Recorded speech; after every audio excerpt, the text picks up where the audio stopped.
Para dar comienzo con nuestro almuerzo de trabajo, vamos a invitar a hacer uso de la palabra al presidente de la Asociación de Dirigentes de Marketing del Uruguay, don Jorge Abuchalka.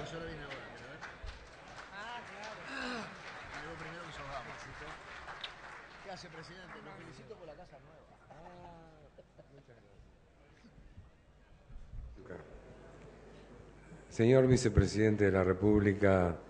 Contador Danilo Astori, señores Ministros de Estado que nos acompañan, autoridades nacionales, señores Presidentes y señores diplomáticos, señores embajadores y representantes de los países amigos, señores Presidentes, ahora sí, de las cámaras empresariales y asociaciones profesionales,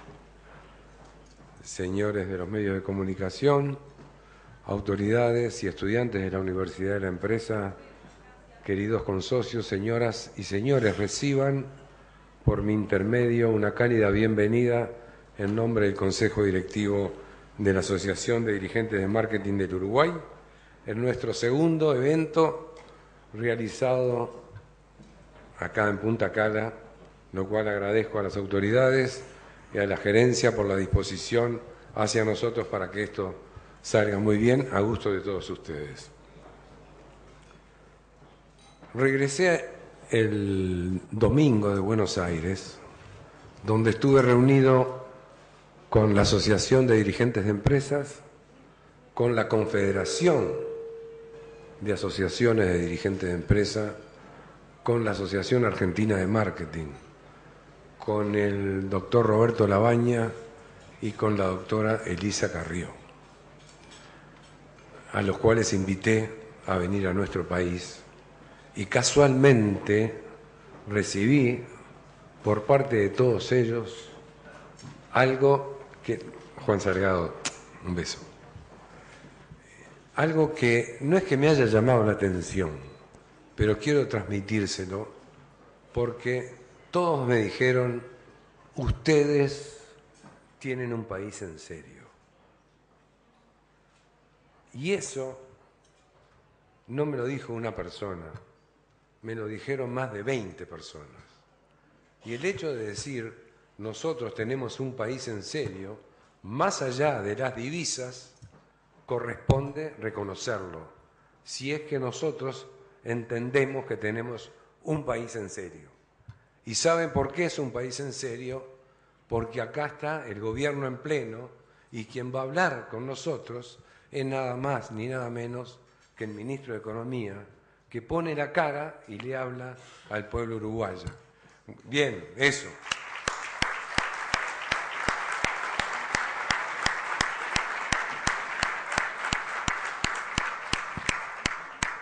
Y yo me siento orgulloso, además de querer saber cómo va el Uruguay. ¿Cómo va el Uruguay en este contexto? Entre Argentina y Brasil,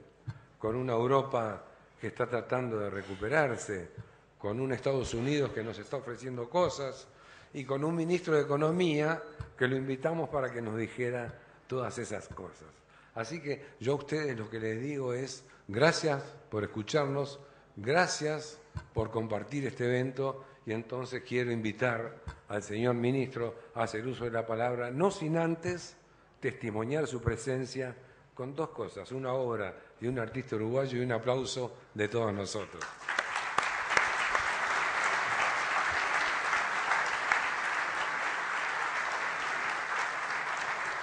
En estos momentos el señor Abuchalka se entrega al ministro de Economía de una obra del artista plástico nacional, Fernando Amaral.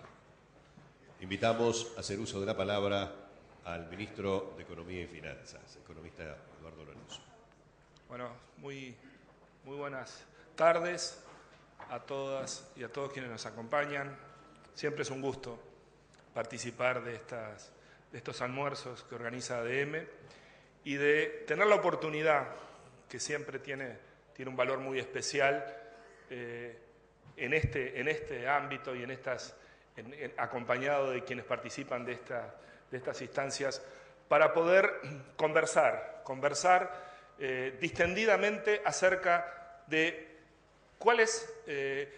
son los temas? ¿Cuál es el rumbo? ¿Cuáles son los ejes sobre los cuales estamos transitando? Y lo que es más importante, y estoy seguro que es lo que siempre ocupa el mayor tiempo de todos nosotros, el cómo encontrar esa hoja de ruta que permita que Uruguay siga progresando como lo ha hecho a lo largo de estos últimos años. Está muy claro, y creo que es uno de los acervos más importantes que podemos compartir todos los uruguayos,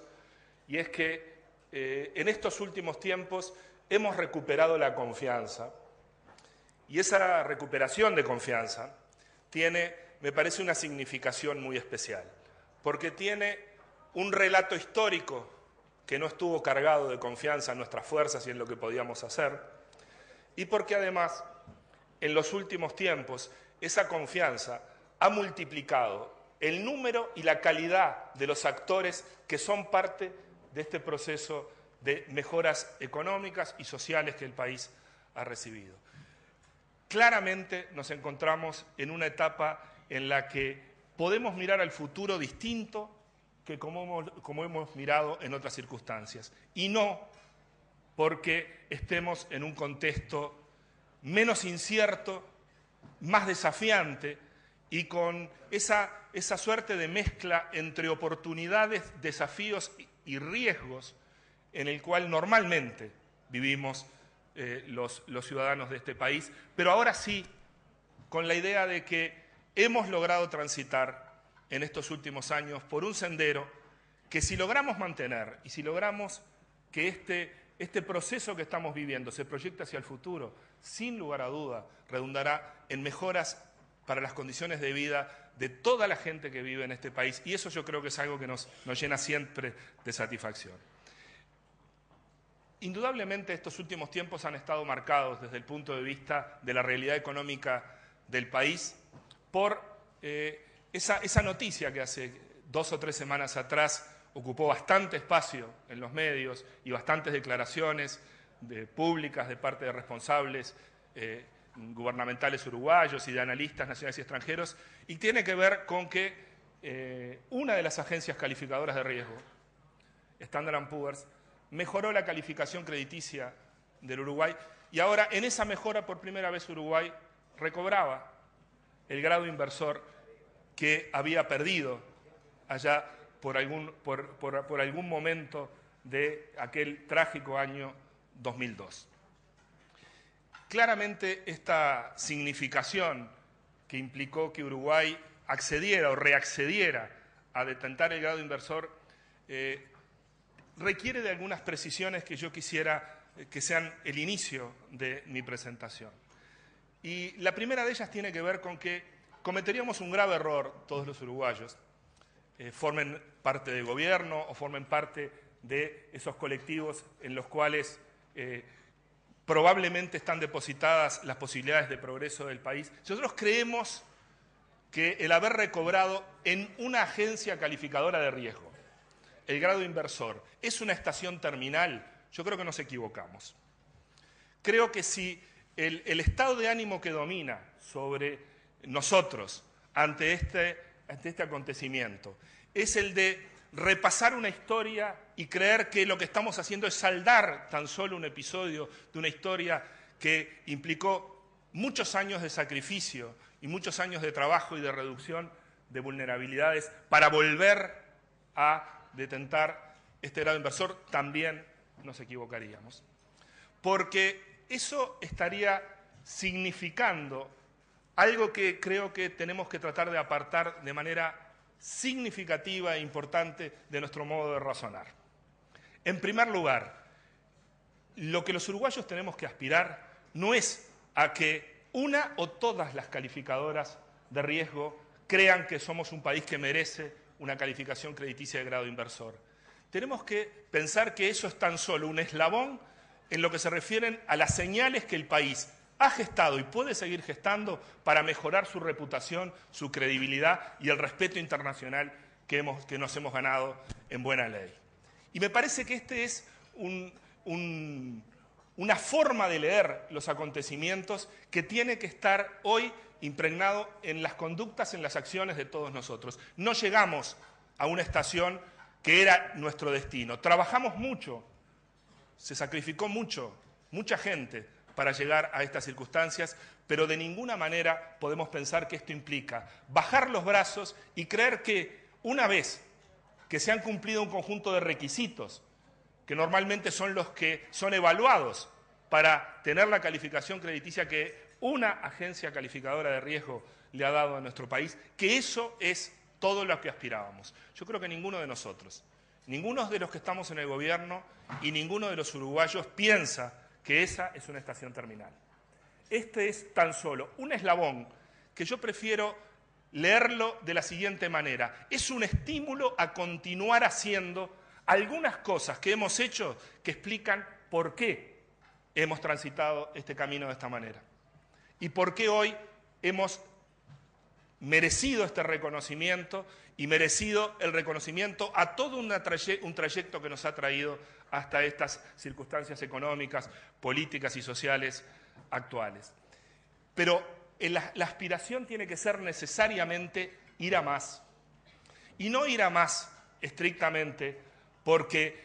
la mejora en la calificación de crédito se convierte tan solo en un objetivo de primer orden en la política económica, sino porque detrás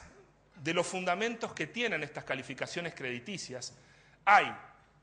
fundamentos y hay razones y hay factores que explican de qué calidad son las políticas, de qué calidad son las instituciones, de qué calidad es el funcionamiento de nuestra economía y cómo se trabaja en este país para seguir adelante. Y eso sí que importa. Por eso cuando hay un desalineamiento entre la calificación crediticia y lo que nosotros sentimos que nos hemos ganado en buena ley, nos preocupa. Porque implica de alguna manera no estar acumulando del modo que tenemos que estar acumulando para seguir progresando en materia económica y social en nuestro país. Y esta idea de que el camino que hemos recorrido es parte de la explicación de por qué nos encontramos en las actuales circunstancias es lo que nosotros tenemos que jerarquizar en las actuales circunstancias. Sin lugar a duda, hubiera sido inexplicable este transitar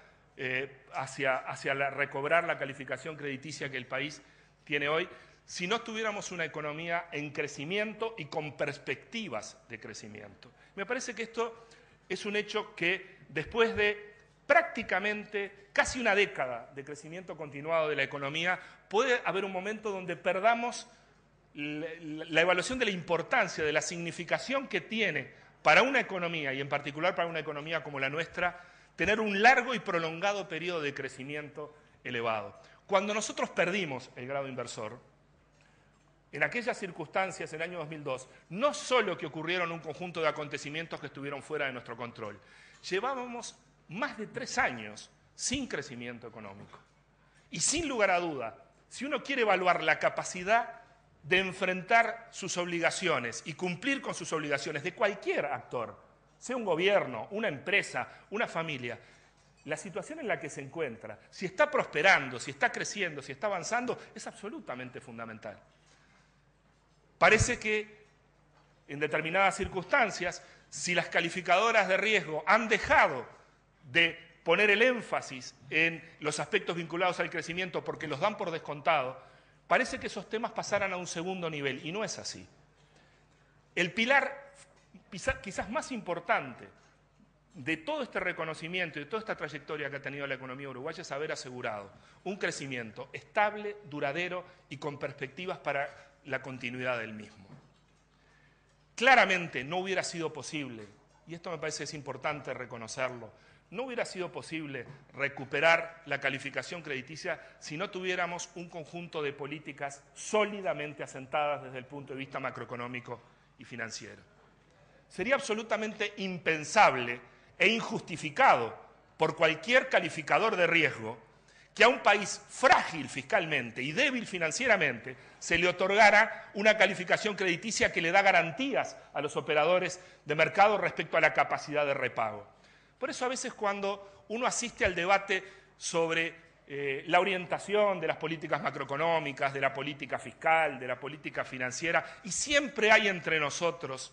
espacio para querer que las cosas sean un poquito más de una manera, un poquito más de otra manera, para movernos con algún grado de detalle en alguna dirección. Yo quiero reafirmar que esas discusiones de detalle no encubren un hecho fundamental, y es que desde el punto de vista de la evaluación de riesgos de este país, el hecho de que la política fiscal y su contrapartida financiera del gobierno sean sólidas y ofrezcan tranquilidad y previsibilidad es una de las garantías más importantes, sin la cual nada de este trayecto hubiéramos podido recorrer. Obviamente, quien habla de solidez financiera habla necesariamente de un nivel de deuda y una composición de la deuda que pueda hacerse frente, porque finalmente las obligaciones que el país contrae con sus acreedores están para ser cumplidas. En este país, la palabra empeñada y el cumplimiento de la palabra empeñada es tan importante o más que la forma en que procedemos en muchos aspectos de la vida. Y en ese sentido, distinguir que esta situación actual que el país tiene de solidez financiera contrasta marcadamente con la situación que nos alejó de esta calificación crediticia, importa mencionarlo. Porque recordemos que muchas de las agencias calificadoras de riesgo, la mayoría, a mi entender, exacerban, exageran el argumento respecto a que tenemos un riesgo elevado por el nivel de dolarización todavía de nuestra economía, y en algunos casos todavía mencionan el nivel de dolarización de la deuda pública. Pero permítanme hacer una afirmación. Cuando la totalidad de la deuda pública estaba denominada en moneda extranjera, esto sí que era un tema, y esa era la situación que imperaba en el momento que nosotros perdimos el grado inversor. La totalidad de nuestro endeudamiento estaba en moneda extranjera, y vaya si eso era una vulnerabilidad. Y esa situación se prolongó durante años en nuestro país. Llegado el año 2005, cuando asumió el primer gobierno del Frente Amplio, el nivel de dolarización de la deuda pública uruguaya superaba el 95% del total de pasivos del gobierno. 95%. Hoy tenemos la mitad de los pasivos del gobierno, de la deuda del gobierno, denominado en moneda extranjera. Y yo la verdad es que pienso que este camino recorrido nos permite hoy tener grados de libertad que no teníamos. Y esto implica que deje de ser una preocupación central para nosotros esto que todavía ocupa preocupación probablemente de algunos analistas nacionales e internacionales. Nosotros hoy tenemos una situación mucho más sólida desde el punto de vista financiero, y el perfil de riesgos de monedas que teníamos hace tan solo 10 años atrás o 7 años atrás es completamente diferente del que tenemos hoy. Situación de endeudamiento además, y quiero recordar que en las circunstancias en las que nosotros perdimos el grado inversor, teníamos un perfil de vencimientos de deuda pública con acumulaciones formidables sobre un horizonte de 12 o 15 meses posteriores al momento en que perdimos la calificación crediticia. Hoy tenemos un horizonte de vencimientos de la deuda que no solo es cómodo y confortable para el gobierno, sino que muestra y contrasta sobre lo que son los puntos de fragilidad que dieron origen a que hayamos transitado parte del camino que hemos recorrido en el pasado. No podemos, es incomparable la situación de regulación y supervisión del sistema financiero actual con la situación que teníamos en el momento que nosotros perdimos el grado inversor. Y yo podría continuar la lista de rasgos que nos llevaron a recuperar esta posición y a compararlos con las características y las situaciones en las que nos encontramos cuando perdimos esta calificación crediticia. Y permítame decir que si continuáramos en esta línea y trabajáramos en profundidad sobre los factores, sobre todos y cada uno de los factores que son tenidos en cuenta por parte de las calificadoras de riesgo para evaluar a nuestro país, nos resultaría una agenda de preocupaciones que yo creo que no es la agenda prioritaria del país. Y esta es la segunda idea que quisiera compartir con ustedes. Si nosotros nos atuviéramos hoy en día a preocuparnos estrictamente y jerarquizar los temas que están en la agenda de quienes realizan esta tarea de calificación de riesgo del país, probablemente nos encontraríamos con un conjunto de tareas que, a mi entender, ya no forman parte de la preocupación de primer orden ni de los trabajos más importantes que tenemos que emprender en nuestra economía.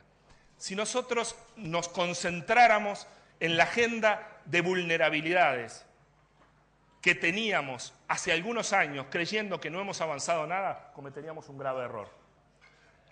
Hoy, el mapa de riesgos de la economía uruguaya nos coloca ante nuevos desafíos, nuevos problemas, y no con una agenda heredada de una crisis y marcada por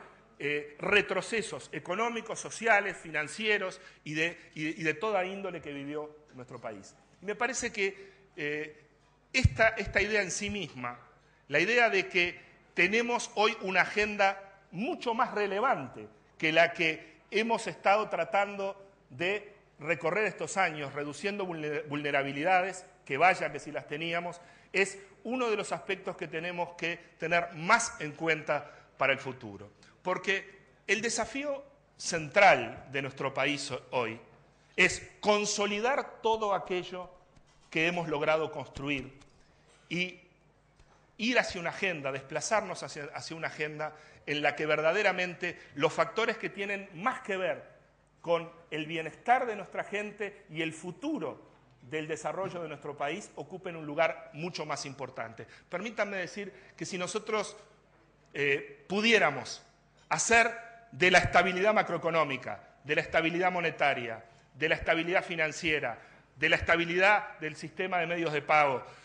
si pudiéramos hacer de todo eso algo suficientemente adquirido como para que deje de estar en primer lugar en la agenda de discusión pública, habremos recorrido ahora sí un camino decisivo para poder encarar los temas que más importan y más van a importar hacia el futuro. Y los temas que más importan y más van a importar hacia el futuro tienen que ver con la calidad de lo que hacemos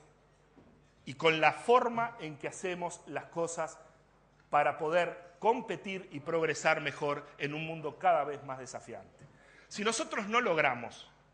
en estos próximos años, ubicar los temas de la eficiencia productiva, la mejora de la productividad y la innovación y la tecnología en el primer lugar de nuestra agenda de política económica y en el centro de las preocupaciones de los actores más relevantes de la economía, estaremos equivocando la agenda. Estaremos impidiendo probablemente que los temas que más importan y más jerarquía tienen para el desarrollo del país y para el futuro de la vida de los uruguayos ocupen el lugar que merecen. Nosotros hace no mucho tiempo atrás, cuando teníamos altos niveles de desempleo, fenómenos de emigración flagrantes y verdaderamente lacerantes sobre la estructura social, cuando teníamos bajísimos y paupérrimos, permítanme decir, niveles de inversión productiva, nosotros podíamos pensar que la reducción de la desocupación, la generación de empleo o el estímulo a la inversión productiva per se eran factores indispensables para recorrer estos primeros pasos, para dejar atrás esos tiempos del estancamiento, del débil crecimiento y de la fragilidad económica. El problema es que cuando nuestra economía transita hacia niveles de desempleo como los que tenemos hoy, cuando empezamos a tener niveles de inversión productiva como los que tenemos hoy, cuando empieza nuestro país a recibir inversiones relevantes y tecnológicamente avanzadas en un conjunto amplio de sectores productivos, de bienes y servicios. Cuando nosotros entendemos el cambio que significa esta nueva realidad económica, nos damos cuenta que ya no alcanza con ocupar más gente, ya no alcanza tan solo con agregar más infraestructuras, ya no alcanza con agregar más bienes de capital, ya no alcanza con hacer más de lo mismo. Necesitamos necesariamente poner en el lugar de privilegio que tiene que tener los temas vinculados a cómo hacemos las cosas, cómo producimos, cómo se hace la organización de la producción es casi, en este momento, mucho más importante que ninguna otra decisión relativa a la estructura productiva de nuestro país. No hay ningún tema que no tenga que ver con la eficiencia, con la productividad y con la innovación que pueda ser más valorado que en una agenda de progreso como la que Uruguay necesita desplegar hacia el futuro. Y es muy simple, y permítanme ponerles tan solo un ejemplo. Si nosotros tomáramos en cuenta las características de cada uno de los desempleados del Uruguay, tomáramos la totalidad de los desempleados y su caracterización según los datos de encuesta de hogares, y nos diéramos cuenta qué edad tienen, qué nivel de capacitación tienen, de qué género son, y nosotros procediéramos a ocuparlos a todos ellos, todos, ir a desocupación cero, absolutamente cero, pero los ocupáramos con el nivel de salario que la misma encuesta de hogares dice que es el que corresponde para esas categorías ocupacionales, probablemente el aporte de eso tan solo, sin cambios en la tecnología, sin cambios en la innovación, sin cambios en la organización del trabajo, sin cambios en la formación, probablemente implicaría apenas un punto del producto, un punto más. Sin embargo, si uno analiza cuál sería el impacto equivalente que implicaría aumentar 5 años promedio la formación, los niveles de educación formal de cada uno de los trabajadores que no terminaron el ciclo secundario. Y nosotros comparáramos el aporte de eso. Ahora sí, con la misma información con la que hicimos el cálculo anterior, nos encontraríamos que es entre 5 y 6 veces más importante el aporte a la producción que tendría es una estrategia de ese tipo. Y esto en sí mismo nos está mostrando el papel clave que tienen los factores que tienen que ver con la productividad, con las tecnologías y las formas en las que hacemos las cosas. En un país que empieza a tener niveles de inversión aceptables de 20 puntos del producto, cada vez importa más cuál es el componente de innovación propiamente dicho, el cambio en los métodos de producción, los cambios en las formas en que se organiza el trabajo para rendir más. Esos temas necesariamente en la agenda de futuro tienen que ocupar un papel mucho más importante que el que han ocupado hasta ahora. Y esto por necesidad. Porque si nos equivocáramos y continuáramos con la agenda de la crisis y la agenda de solución de las vulnerabilidades que nos dejó la crisis, no nos daríamos cuenta exactamente en qué consisten las oportunidades y los desafíos reales que tiene nuestra sociedad y nuestra economía. Y afortunadamente, este proceso que puede parecer, o estas ideas que trato de transmitirles, que parece ser como el desafío hacia el futuro, es lo que está ocurriendo actualmente en la economía uruguaya. Las estimaciones disponibles, hechas directamente por analistas independientes, por académicos, muestran un rasgo de lo que está ocurriendo en la economía uruguaya que es absolutamente fundamental.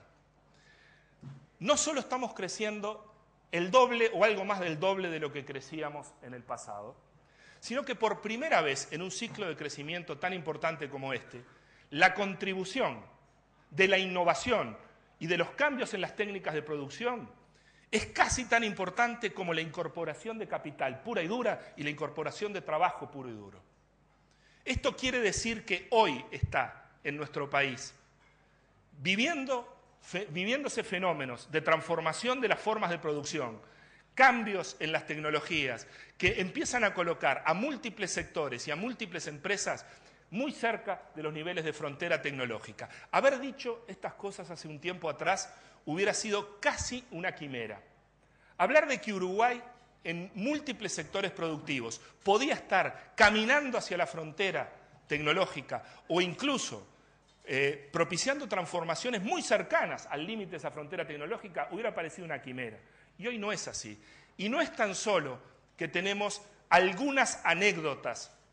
y algunos emprendimientos y algunos proyectos que muestran que estos fenómenos están ocurriendo. No, es que es masivo en lo que está ocurriendo de transformación en nuestra estructura productiva. En nuestra producción competitiva tradicional, las transformaciones en las formas de producción han sido formidables. Quien quiera entender el desarrollo del sector intensivo en recursos naturales, del agro uruguayo, en estos últimos años, si no incorpora dimensiones tecnológicas, cambios en las formas de producción, incorporación de recursos humanos calificados y tránsitos hacia las fronteras tecnológicas y a los límites de las disponibilidades de tecnología en muchas de las producciones, estará equivocándose radicalmente y estará no entendiendo lo que está ocurriendo en nuestro país. Si nosotros nos hubiéramos situado tan solo unos años atrás y viéramos la plataforma de servicios globales, altamente competitivos, con componentes tecnológicos absolutamente sofisticados, con los que Uruguay está prestando en este momento servicios a la región y al mundo, también quedaríamos sorprendidos.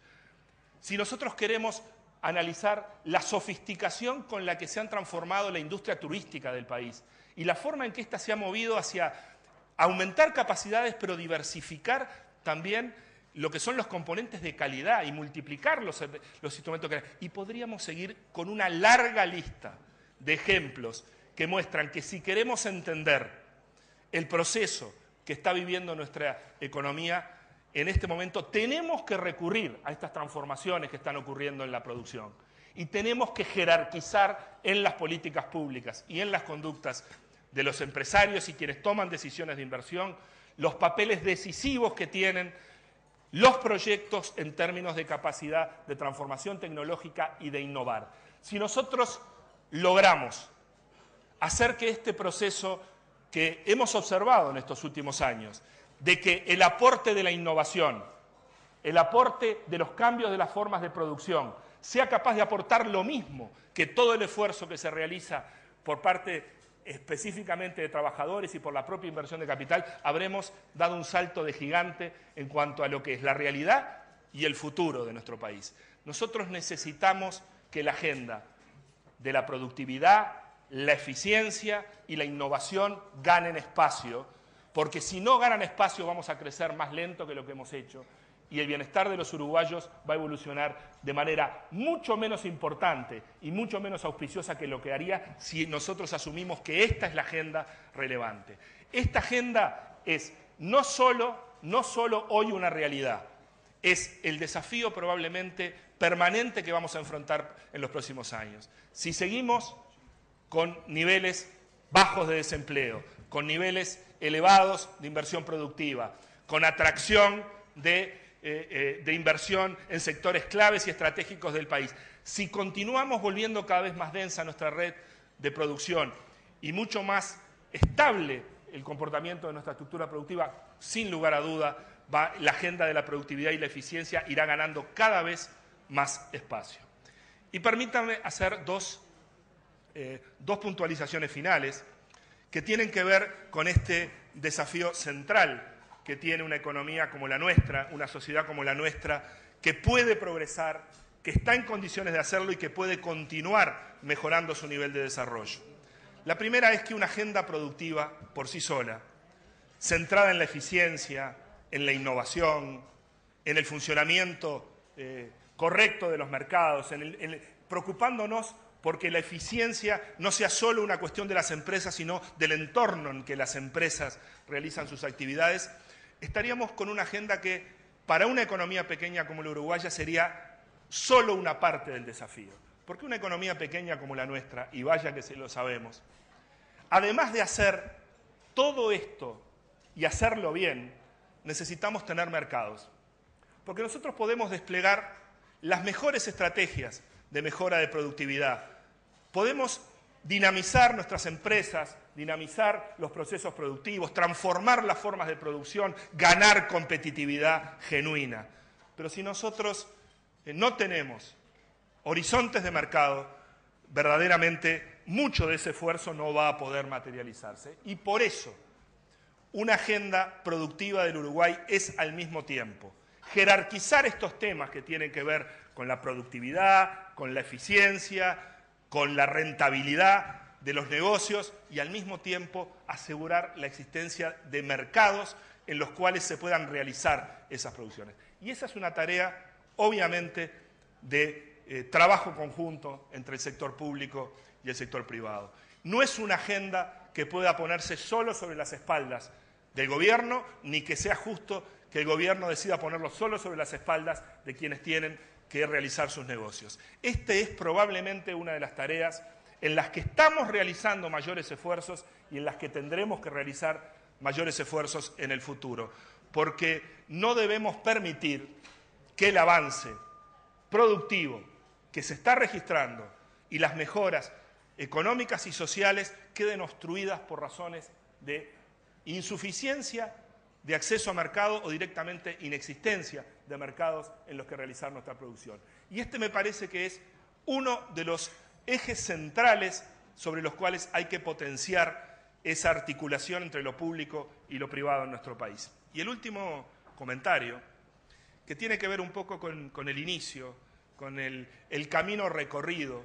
esa experiencia que implica el reconocimiento o la existencia de un activo común o un conjunto de activos comunes de los uruguayos. Yo creo que estos son momentos de incertidumbre, momentos en los que hay riesgos, en los que hay nuevos actores con nuevos problemas en el escenario internacional, en las que surgen temas que no nos hubiéramos imaginado que podían ocupar el interés de las políticas públicas en Uruguay. Vaya si nos parecía inimaginable que las crisis en los países avanzados marcaran la agenda y las preocupaciones en nuestros países. Vaya si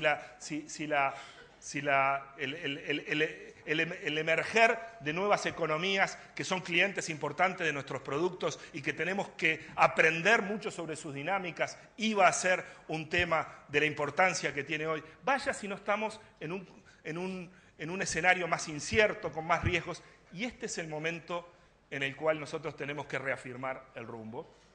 Este es el momento donde hay que darle la confianza necesaria a todos los que necesitan confianza respecto a que el camino que hemos recorrido, los fundamentos sobre los cuales se han basado las decisiones de las orientaciones estratégicas de este país, la orientación de la política económica y el rumbo estratégico del modelo de desarrollo del país está marcado. Y frente a la incertidumbre y la desconfianza, nosotros lo que tenemos que decir simplemente es: seguiremos haciendo más y mejor de lo mismo que hemos hecho hasta ahora. Muchas gracias.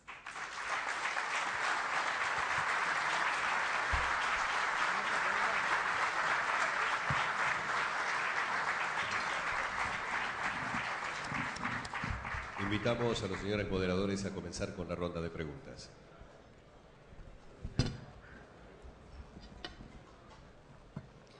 Buenas tardes para todos. Gracias.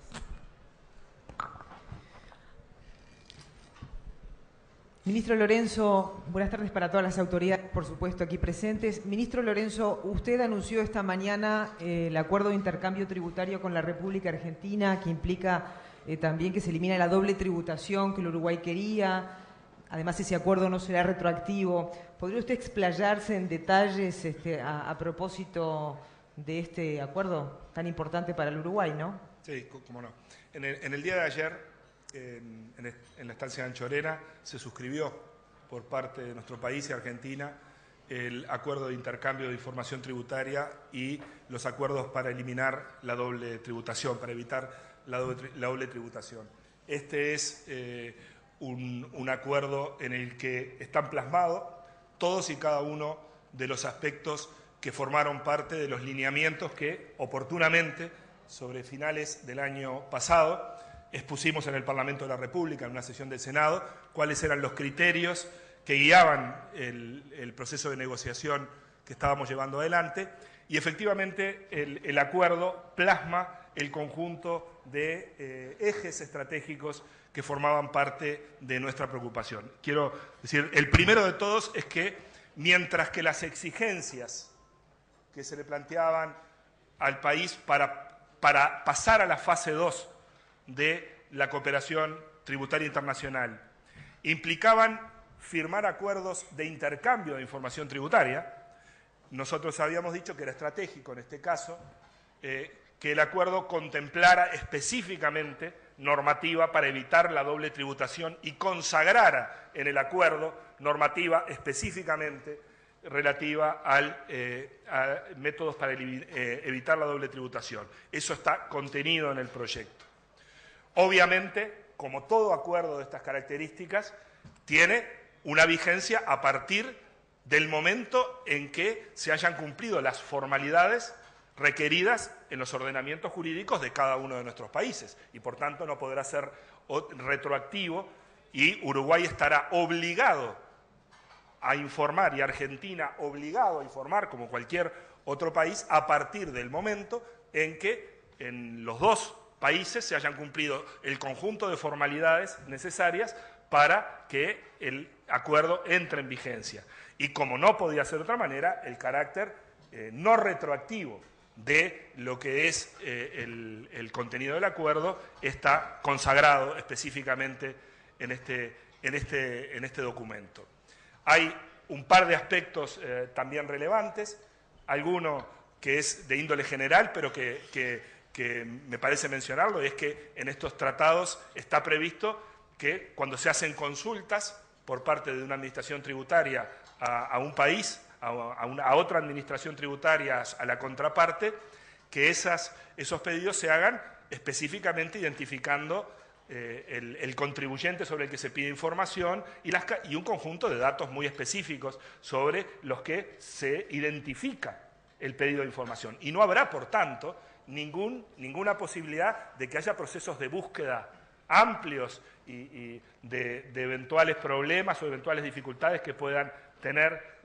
otros contribuyentes que no sean estrictamente los que se informan. Esto normalmente se le denomina que no habrá expediciones de pesca, que no habrá, por tanto, ninguna forma en que la solicitud no tenga que venir debidamente